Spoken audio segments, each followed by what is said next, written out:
эжебиз Оштон келиптир. Азыр бул эже менен да таанышылсак, аты жөнүңүз, форверге кантип келип калдыңыз? Форверге мен ушу ден соолугум боюнча келгем.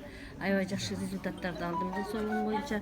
Октябрдын 12-синде жазылдым. Менин спонсорум Айман Умарова. Бул жерде азыр мен ассистент супервайзермин, уже неме супервайзер болоюн деп турам.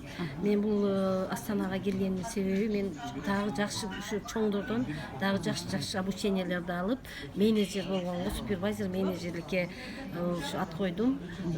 Кудай кааласа ушу ойлогон оюма тилеген тилиме жетишине уже неме кылып атам. Кудайым насип этет. Жашым 57 жашта. Мурдагы кесиңиз ким болгон? Мурдагы кесим орус тил мугалими. Азыр иштейсиз? Азыр иштебейм. Пенсиясына кошумча киреш. Кошумча. Буюрса бул чоң бизнеске айланат.